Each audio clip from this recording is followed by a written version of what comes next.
मंत्री गिरिराज सिंह ने शनिवार को यानी कि आज लोकसभा में विपक्ष के नेता राहुल गांधी पर तीखा हमला बोला। उन्होंने राहुल गांधी से कहा कि उन्हें अहंकार में आकर अपनी मर्यादा नहीं भूलनी चाहिए। गिरिराज सिंह ने साफ कहा है कि प्रधानमंत्री नरेंद्र मोदी के नेतृत्व वाली सरकार ने न तो कभी किसी से डर कर काम किया है और न ही किसी के सामने झुकी है। सरकार अपनी नीतियों और जिम्मेदारियों के अनुसार जनता की सेवा में लगी हुई है। गिरिराज सिंह ने सोशल मीडिया मंच एक्स पर राहुल गांधी को निशाने पर लेते हुए कहा कि उन्हें अहंकार में आकर ऐसी बातें नहीं करनी चाहिए। उन्होंने दावा किया कि मोदी सरकार अपने फैसलों पर मजबूती से कायम है और देश हित से जुड़े मामलों में किसी दबाव में काम नहीं करती है। गिरिराज सिंह ने अपने बयान में राहुल गांधी की राष्ट्रीय जिम्मेदारी और संविधान को लेकर की जा रही बातों पर भी सवाल उठाए। उन्होंने राहुल गांधी की नागरिकता से जुड़े पुराने विवादों का जिक्र करते हुए कहा कि जिन लोगों के परिवार को लेकर नागरिकता के सवाल उठे हैं, उन्हें सरकार को राष्ट्रीय कर्तव्य और संविधान पर ज्ञान नहीं देना चाहिए। हालांकि गिरिराज सिंह का ये बयान राजनीतिक आरोप और जवाबी हमला है। कांग्रेस या राहुल गांधी की ओर से इस बयान पर अलग प्रतिक्रिया आना राजनीतिक बहस को और बढ़ा सकता है। गिरिराज सिंह ने एक वीडियो जारी करके राहुल गांधी को निशाने पर लिया है। उन्होंने कहा है कि सरकार किसी से डरकर काम नहीं कर रही है। उनके मुताबिक सरकार अपनी नीतियों और जिम्मेदारियों के आधार पर फैसले ले रही है। उन्होंने राहुल गांधी को सलाह दी है कि वे अहंकार में आकर बयान देने से बचे। गिरिराज सिंह का ये बयान ऐसे समय में आया है जब एक 19 वर्षीय छात्र से जुड़े मामले को लेकर केंद्र सरकार और विपक्ष के बीच राजनीतिक बहस तेज है।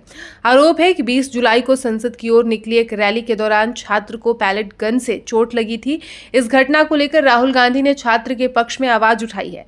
राहुल गांधी घायल छात्र के साथ दिल्ली के एक पुलिस थाने के बाहर धरने पर भी बैठे थे। उनका कहना था कि जब तक इस मामले में एफआईआर दर्ज नहीं की जाती तब तक वो वहां से नहीं हटेंगे। उन्होंने कहा था कि जरूरत पड़ी तो वो लंबे समय तक धरने पर बैठ सकते हैं। राहुल गांधी का आरोप था कि एक युवा के साथ अन्याय हुआ है और मामले में कार्रवाई करने में काफी देर की गई है।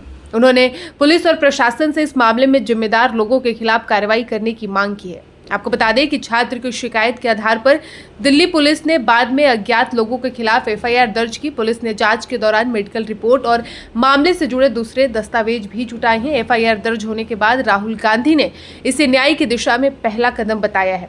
उन्होंने सवाल उठाया कि एफआईआर दर्ज करने में इतना समय क्यों लगा। राहुल गांधी के अनुसार घटना के करीब 1 महीने बाद कार्रवाई शुरू हुई और घायल छात्र के शरीर में अभी भी पैलेट के टुकड़े मौजूद हैं। उन्होंने दावा किया कि छात्र की आंख और दिल के पास भी पैलेट के टुकड़े हैं। राहुल गांधी ने इस मामले को गंभीर बताते हुए सरकार और पुलिस दोनों से ही जवाब मांगा है।